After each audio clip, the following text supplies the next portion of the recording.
describe all her faults. They say, I think, disdain, right. Okay, Zoe, so there's water there. Help yourself if you'd like some water. We're going to start today with your Shakespeare commentary that you've prepared on Much About Nothing. Then we'll move into more general discussion about the play as a whole. And then we'll move on to the romantics topic, starting with your thoughts on Kubla Khan and then moving on to Frankenstein and William Blake. So, Zoe, when you're ready, please, if you could just start by reading Don John's speech on line 16 that begins, "Will it serve?" and then go straight into your commentary that needs to last between 7 and 8 minutes. Will it serve for any model to build mischief on? Was he for a fool? What is he for a fool that betroths himself to unquietness? Thank you. So this extract, it takes place after Don Pedro and Claudio's agreement. This construction of courtly love that Don Pedro will woo Hero for Claudio. The first crucial theme of this passage is misunderstanding, the appearance versus reality, the creation of this misunderstanding, which is a key element of a Shakespearean comedy. The idea of lies and hidden things is present in the language. When Borachio describes his experience, he's saying, "I can give you intelligence." This suggests this idea of spying, hiding. He talks about smoking in a musty room. He whipped behind, so he's hiding behind something. And here, this is the creation of misunderstanding. There's a parallel to be drawn between this scene and the scene that I was talking about earlier, where Don Pedro and Claudio agree to create misunderstanding. That was in the interest of promoting the happy ending, as it were, of the comedy. This is in the interest of mischief and of opposing that happy ending. So, as I was saying, misunderstanding is a key element of comedy. So that's the next idea that I'd like to cover in this passage. So comedy is present first and foremost in this need for a villain. A Shakespearean comedy has very defined cast of characters that need to be present. The villain is one of them. So this is the presentation, the first scene where Don John is presented as the villain of the play. There's an artificiality in the interest of clarity here. He's a self-proclaimed villain. He says, "It better fits my blood to be disdained of all." He says, "I am a plain-dealing villain." So, although this is artificial, it creates a definite pattern that rallies the spectator against Don John. There's language of there's a certain sort of violence when he says, "I would bite." He says that he is muzzled, but he is discontented. All of this language is used to rally the spectator against Don John, and therefore ensure that the comedy is interpreted by the spectator as good versus evil. The next important theme, I think, in this passage is the theme of social class. It governs a lot of the interactions in this scene. This is, again, obvious through the language.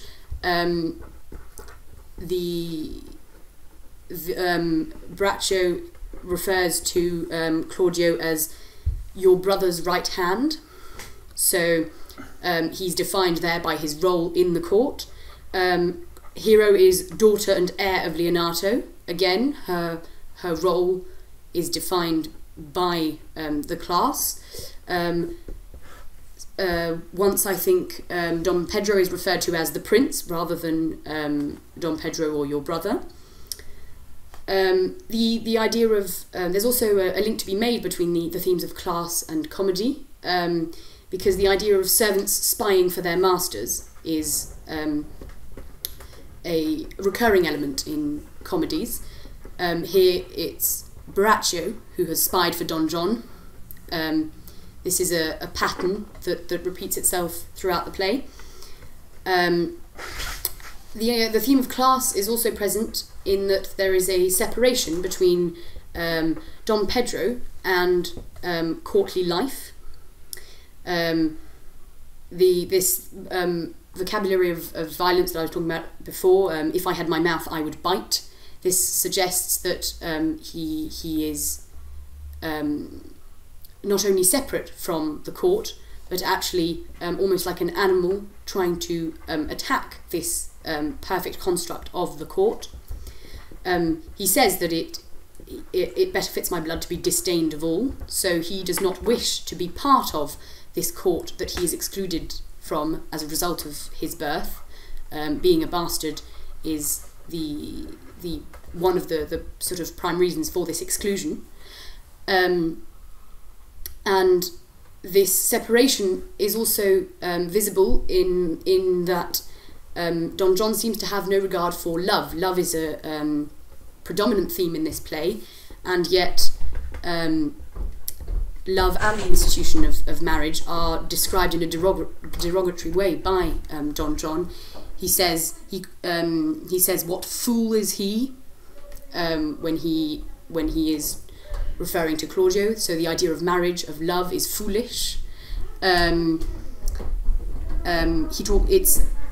talks about unquietness. So again, there's this very derogatory way of referring to the institution of marriage. And the whole idea of love becomes a construct for his mischief and for his creation of misunderstanding. He says that the first question that he asks when he hears of a marriage is, will it serve for any model to build mischief on? So that is the only interest that the institution of marriage could provide for Don John. The relationship between Don John and Borachio that's built in this first scene is what leads to much of the misunderstanding that comes after. So in that sense, I think it would be interesting to refer to this scene as the presentation of Don John as the villain of the play. He is here set out very much as a character that is meant to be disliked by the audience. Yeah, I think. Okay. Could you just take you back into the passage? Can you have a look, please, at Borachio's line 24? He describes himself as like a perfumer. Why does he use that expression?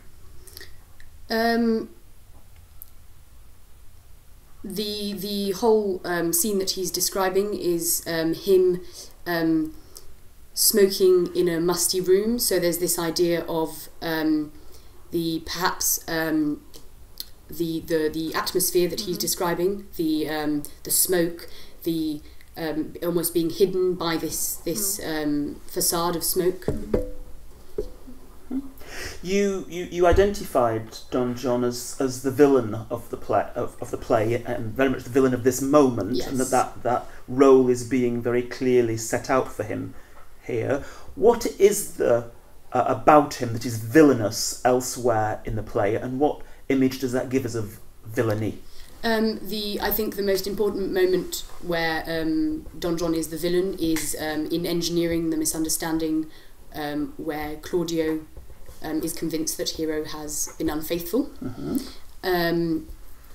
In that sense, in that scene he's the villain because he not only brings as it were, puts into place this misunderstanding, but he actually is present for it. He physically brings Claudio and Don Pedro to the courtyard so that they can witness this, what they think is Hero's infidelity. The image that gives us of villainy is this idea of it's a very deliberate attempt to sabotage the happy ending of the comedy, the marriage, the love. So that's the first idea, is this idea of being deliberate, and there's the idea also of planning, machinations of this discussion. Even here, the preliminary discussion with Borachio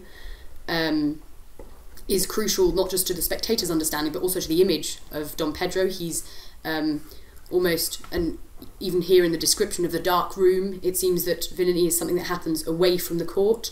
It's separate from this perfect construct that is the court, and it's a thing of darkness and nighttime. The scene where he brings Claudio to the foot of Hero's window, it's not seen in the play, but it's described. It's supposed to happen at nighttime. So again, there's this idea of mischief being a very hidden thing, cloaked away from the construct of society and therefore of the court. Are there any other characters in this play who might be villainous?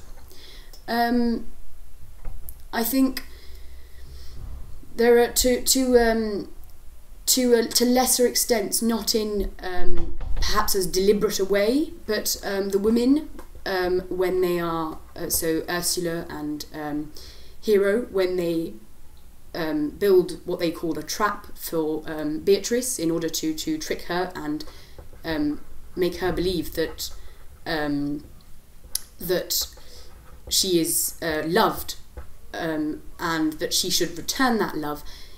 They are actually very cruel in some ways to Beatrice. They describe all her faults. They say, I think, disdain rides sparkling in her eye. So that in some senses is slightly villainous, in the sense that there is this premeditation, this trickery, and that it does end up being hurtful. But it's to a lesser extent, in the sense that the intention is not to hurt. The intention is to better the outcome. What about at the end of the play? Might there be anybody else who's guilty, at least, of moments of villainy at the end of the play? Guilty of moments of villainy. Margaret very much is sort of described as having been part of a moment of villainy, and yet because the intention was not there, she is defended by Borachio. He compliments her. He sees her as a lady, which is something that's not usually associated in this play with women of lower class. So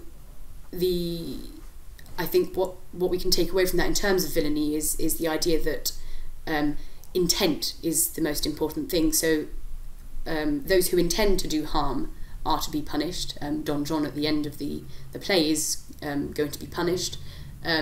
Those who are merely tools in a plan of villainy, or who do it with good intentions, they are not in themselves villains. Is there any other woman who intends harm at the end of the play, or towards the end of the play? Yes, Beatrice intends harm. She asks Benedict to kill Claudio. Again, she is not portrayed as a villain because her intent is not to harm this sort of harmonious world that is Messina. It's to better it as a place. But she does express very violent ideas and very cruel ideas, because not only does she wish Claudio dead, she wants it to be done by his what she considers to be his closest friend. I want to take you back to these ideas you were mentioning about comedy, the sort of the way this certain aspects of the characterization are key of comedy. I mean, how do you reconcile though the quite dark elements of this play with the comedic elements? I think a lot of the dark elements of this play, although they're present, they're downplayed. The war is a merry war. They're asked if they've lost any men. Few, none of name. So this is very much bypassed. In the same way, the second wedding, the one that is successful, the successful wedding, it almost, as it were, blanks out the villainy that came before. So in clearing up the misunderstanding, the darkness and the pain, the cruelty perhaps that came with that misunderstanding is negated. This is visible in the happiness that they exhibit at the end of the play, and they talk about lightening their hearts. So by bringing a happy ending, they negate the darkness. How far do you think this is problematic for the audience? The negation of the dark parts, as you say. I think, in some senses, it could be problematic in the way that an audience does come to see a play in order to feel a certain amount of emotion. The flip side, I think, of that being that if the audience is expecting a comedy, they are not expecting to deal with darker issues. They are present in tragedies, but it's, I think, sort of almost separate experience, in that if they are seeking the comedic experience, perhaps they are ready to ignore the darkness. Okay, we're going to move on to romanticism now. So if you turn over those sheets there, you'll see there's a copy of Kubla Khan and also the list of William Blake poems that you've studied. Could you just talk to us for 2 or 3 minutes about Kubla Khan, explaining how it sheds light on the topic of romanticism as you've studied it, please? This poem is a world of dreamlike madness and illusion that portrays the splendour of nature as synonymous with the opulence and grandeur of a powerful monarch figure. One of the first things that I'd like to talk about for this poem is the idea of creating a sense of illusion and madness. There are elements of reality. They talk about things that are very, very real, ground, hills, greenery, the sun, elements of our reality as we know it, and yet there are some almost jarring collocations that create a sense of an alternate reality, perhaps an illusion, a sunless sea, dancing rocks. So I describe this as a mixture of real and imagined locations or characters. The other, I think, very important theme in this poem is the sublime. It's the idea of the beauty, the power of nature, but also its danger. So nature, they talk about enchanted nature, a sacred river, and yet the river is also in ceaseless turmoil, seething. So there's an idea of danger. The phrase, I think, the most memorable, the quote the most memorable from this poem is the romantic chasm. So that in itself, a chasm is, so if it's romantic, there's this idea of beauty, and yet it's a chasm, it's dangerous, it's dark and deep. Here there's actually another interesting idea to be introduced, the idea that the space, the dimension, lies in what is beneath the surface. This links back to the romantic idea that meaning is perhaps is what is underneath the surface. The last thing that I'd like to cover is the idea of art and music and its ability to connect to the dream. For the Romantics, the dream is a form of, it's a way of accessing truth. And here in this poem, the music, he says, could revive within me. So there's the idea of the music bringing back the dream and therefore perhaps the true meaning. It's also a very lyrical poem. It's got a very crafted structure. There's an iambic rhythm. There's alliterations, repetition, rhyme. All of this gives it a sort of almost spell-like rhythm. It holds the reader in this vision. But there's also this idea of the aestheticization of art, which for Romantics is very important, the idea that art must be beautiful for its own sake and not merely for a message that it passes on. There's also here a boxed narrative with the first narrator, but then at the end there's a different narrator, a different sort of a dream within the dream, so that's also part of this aestheticization of art. Okay, let's just pick up on one of the ideas that you mentioned to do with how the Romantics, you said, viewed dreams as a way of accessing truth. How far do you see that idea represented in the other Romantic texts you've read? So, for instance, in William Blake's poem The Chimney Sweeper, the little chimney sweeper, Tom, it says that he had a vision while he slept, and in this vision he sees an angel. So in the sense that for Blake religion is important, he has access to kind of spiritual truth, a divine truth in his dream. So in that sense I think there's a collocation between the two.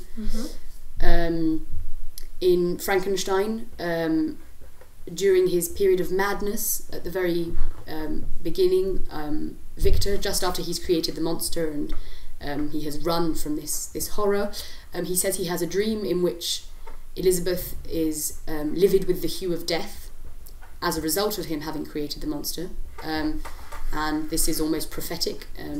She does die at the hands of the monster at the end of the novel. So in that sense he's accessed almost a vision of the future through his dream. Could you discuss in a bit more detail the actual way that Elizabeth's death occurs and is presented? So it's a sort of almost separate reality, in the sense that Victor for a very long time believes that he is going to die that night. He actually leaves the room in order to face his own death. So in that sense it's almost it almost makes the violence more vivid, because it's not present until suddenly he walks into the room and has this vision of Elizabeth dead, and he sees her and experiences the pain all in one go because he did not expect it. The fact, I think, also that he abandons her almost because he feels that this pain is for him, and then it's experienced by her, makes it all the more real to the reader, because they experience first his fear of dying and then his pain at having lost a loved one. So there's a mixture of sort of the pain, the violence, but also the confusion, and it makes it, I think, very immediate because the reader experiences it as Victor experiences it. You also talked in Kubla Khan about the role of art and music, and that there's something significant for the Romantics about art and music, and that there's also a sense that art has its own worth. Can you say a little bit more about how that's explored by Blake and Mary Shelley in their writing? So Blake, in the introduction to the Songs of Experience, talks about the bard who sees past, present and future, the bard who's heard the holy word. So there's a sense of reaching spiritual truth as an artist. So the artist is very much the intermediary between the rest of the world and this divine truth. For Mary Shelley, I think that's present to a certain extent through the literature. When the monster is hidden at the de Lacy's, the books that he reads bring him a kind of serenity, a kind of truth, and it's through these books that he not only is educated but finds empathy for people. It's as a result of reading these books, that he, for instance, he demonstrates empathy when he saves the little girl from drowning in the river, and it's almost as though the books created this greatness inside him, and society and the men and women around him broke that down, and the cruelty of society negated the greatness created by the art. Is there any sense that we might see the de Lacy's as artists in some kind of way? In some senses, so there's the idea of the father telling stories. So this very sort of peaceful, serene portrait of the old man telling stories, and those stories, they educate his children, but also Safi and her father. They also are teachers to Safi and her father. So in that sense, the stories and this idea of bringing literature to them is a form of they appropriate the art for themselves, and they make they build this world because of it. You mentioned education, how the books educate the monster.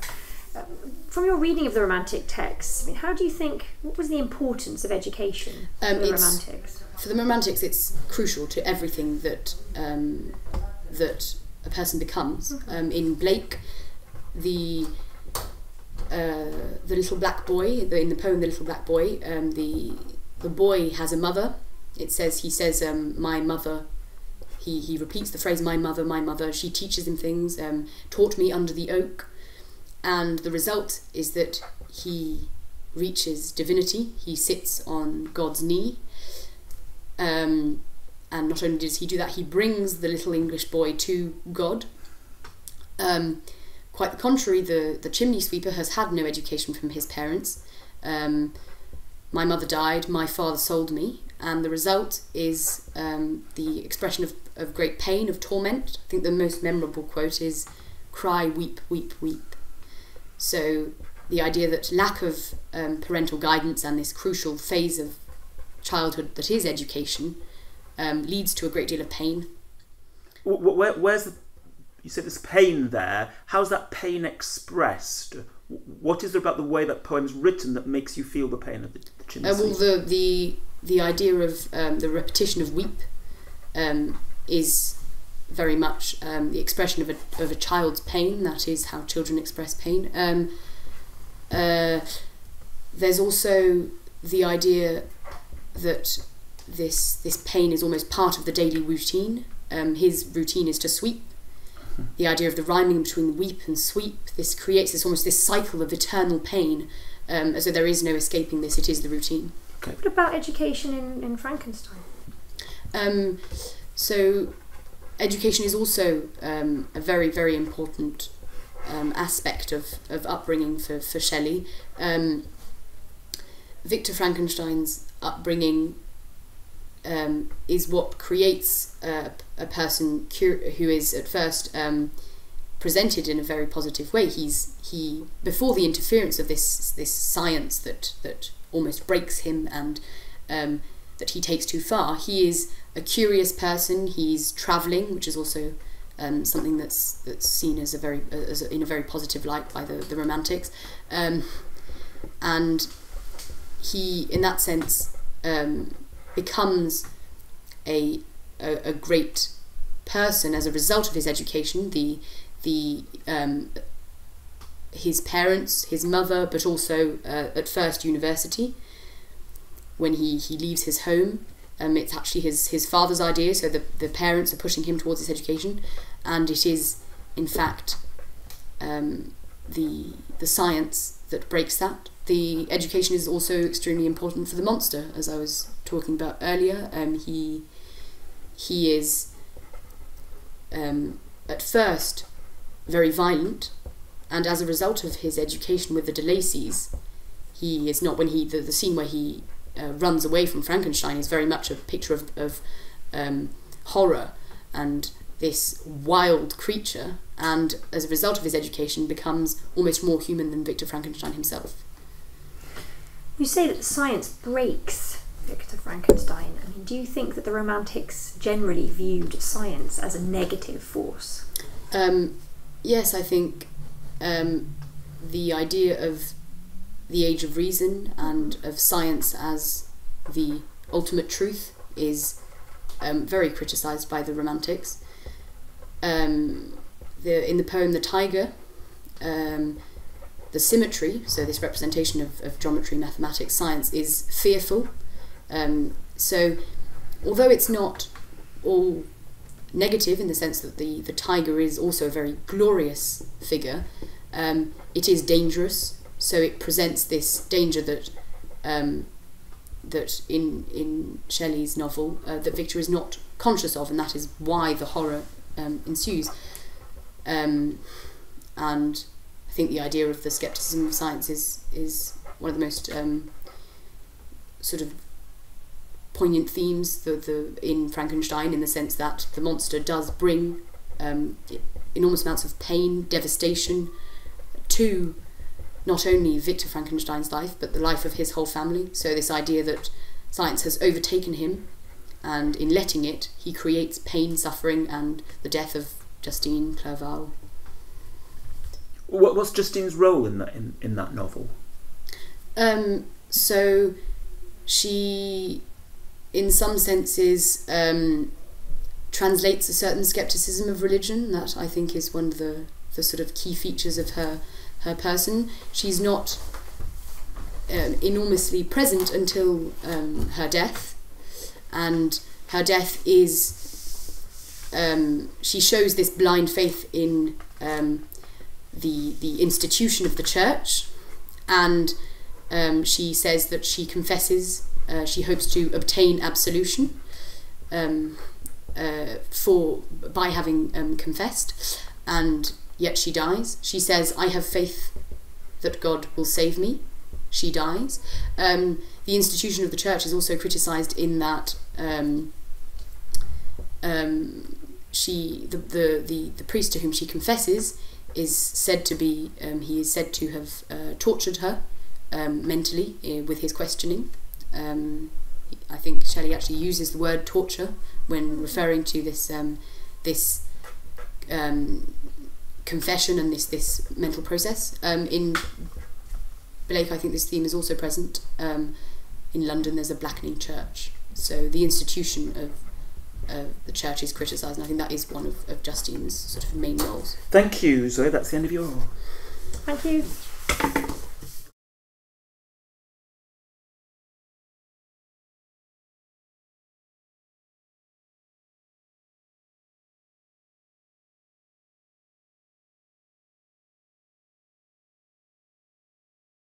Right.